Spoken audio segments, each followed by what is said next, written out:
दोस्तों, आपका स्वागत है रात की दहशत में। ऐसी डर भरी कहानियां सुनने के लिए तैयार रहिए। रात की गहराई में छुपी खामोशी कभी कभी इंसान की कल्पना से भी परे होती है।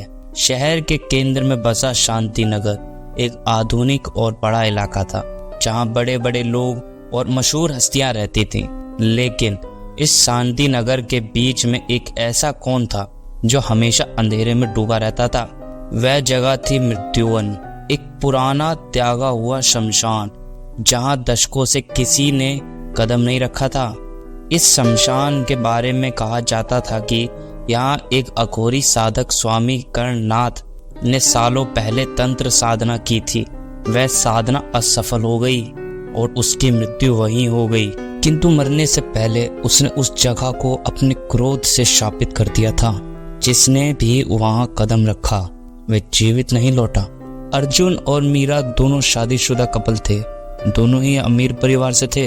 दोनों को ही मॉडर्न लाइफ पसंद थी। अर्जुन और मीरा एक क्लब में मस्ती कर रहे थे, जहां मीरा अपने फ्रेंड्स के साथ नाच रही थी। वहीं अर्जुन अपने दोस्तों के साथ क्लब के नशे में पूरी तरह डूब चुका था। अर्जुन और मीरा अब क्लब से बाहर निकले और अपने दोस्तों को बाय बाय करते हुए अपने घर की ओर चल दिए। अर्जुन सड़क पर अपनी कार हवा की रफ्तार से तेज चला रहा था। अर्जुन की कार उसी तेज रफ्तार से चली जा रही थी कि तभी उनकी गाड़ी एक शमशान घाट से गुजरती है और दूर चलने के बाद अचानक से रुक जाती है। इसी बीच दोनों गाड़ी से बाहर गिर जाते हैं और कार सीधे एक पेड़ से जा टकराती है। अब वो गाड़ी किसी हालत में भी चलने लायक नहीं थी। अब दोनों एक कातिलाना खामोशी के बीच फंसे हुए थे। अर्जुन, शिट यार, गाड़ी को भी अभी खराब होना था। इस सुनसान इलाके में अर्जुन और मीरा का घर अभी काफी दूर था। दूर दूर तक कोई गाड़ी भी नहीं दिखाई दे रही थी। अब अर्जुन को सिर्फ दो सड़क दिखाई दे रही थी। एक तो वो जो सीधे उसके घर तक जा रही थी और दूसरी वो जो शमशान घाट से गुजरती थी।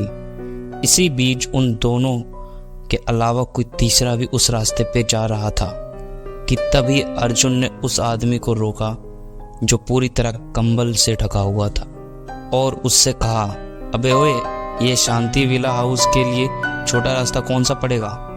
उस आदमी ने शमशान घाट की तरफ इशारा किया और अब अर्जुन और मीरा ने पीछे देखा और फिर उस आदमी को देखने के लिए पलटे। वो आदमी गायब हो चुका था। अर्जुन शमशान घाट की तरफ चल दिया।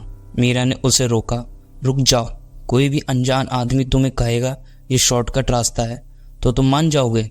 चलो यहाँ से, वैसे भी मुझे यह देखकर डर लग रहा है। ये सिर्फ एक पुराना शमशान है और कुछ नहीं। अर्जुन हंसते हुए मीरा से कहता है, कुछ तो गलत है यहाँ। अर्जुन, मीरा ने धीरे से कहा, रात में लगता है जैसे कोई हमें देख रहा है। अर्जुन ने अनसुना कर उसकी बात को टाल दिया, तुम्हें सिर्फ वहम हो रहा है। अगर इतना ही डर है तो चलो आज रात शमशान जाकर देख लेते हैं, हो सकता है तुम्हारा डर दूर हो जाए। अर्जुन की जिद पर वे दोनों आधी रात को टॉर्च और कैमरा लेकर शमशान की ओर चल पड़े।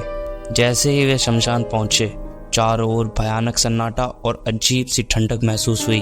हवा भारी हो गई थी, जैसे कोई अनजानी शक्ति उनके करीब मंडरा रही हो। शमशान के बीचों बीच उन्हें एक टूटी हुई समाधि दिखी। उस पर तंत्र मंत्र के अजीब चिन्ह खुदे हुए थे। ये कर्णनाथ की समाधि है, अर्जुन ने बुदबुदाते हुए कहा। तभी अचानक समाधि हिलने लगी और एक भयानक बदबू हवा में फैल गई। मीरा ने अर्जुन का हाथ कसकर पकड़ लिया। डर उसके चेहरे पर साफ झलक रहा था। ये क्या हो रहा है? मीरा ने कांपते हुए कहा। अर्जुन कुछ कहने ही वाला था कि अचानक मिट्टी के अंदर से एक कंकाल जैसा शरीर निकल आया। उसकी आंखें जलती हुई ज्वालामुखी की जैसी थीं और उसकी भयानक हड्डियां पूरी तरह से सड़ चुकी थी। तुमने मेरी समाधि को अपवित्र किया है। कर्णनाथ की गहरी गूंजती आवाज ने अर्जुन और मीरा के दिल में खौफ बिठा दिया। अब तुम मेरे श्राप का शिकार बनोगे। अर्जुन ने भागने की कोशिश की, लेकिन कर्णनाथ ने उसे हवा में उठा लिया। अर्जुन की चीख गूंजने लगी, उसकी हड्डियां एक एक कर टूटने लगी। तुम जैसे मूर्खों के कारण मेरी साधना अधूरी रह गई। कर्णनाथ गरजा। अर्जुन का शरीर अब मांस के लोथड़े में तब्दील हो चुका था। मीरा यह सब देख रही थी और भय के मारे वह भागने लगी, लेकिन कर्णनाथ ने उसे भी जकड़ लिया उसकी हड्डियां चटकने लगी और उसका शरीर दर्द से चीखने लगा। तुमने मौत को न्योता दिया है, गणनाथ ने क्रूरता से कहा। अब तुम दोनों इस शमशान के कैदी हो। मीरा की आंखें अब सफेद हो चुकी थीं और अर्जुन का शरीर केवल हड्डियों का ढेर बन गया था। गणनाथ ने दोनों के कंकालों को घसीटते हुए समाधि के अंदर डाल दिया और वहां का अंधकार और घना हो गया। अगली सुबह शांति नगर में अर्जुन और मीरा का कोई निशान नहीं था। लोग उन्हें खोजने आए पर वह कभी नहीं मिले। शमशान से आती चीखें अब और तेज हो चुकी थी। अर्जुन और मीरा अब हमेशा के लिए मृत्यु के बंदी बन चुके थे। दोस्तों, अगर आपको हमारी हॉरर स्टोरी पसंद आती है तो हमारे चैनल रात की दहशत को सब्सक्राइब, लाइक और कमेंट कीजिए और ज़्यादा से ज़्यादा शेयर कीजिए और ऐसी और हॉरर स्टोरी के लिए तैयार रहिए।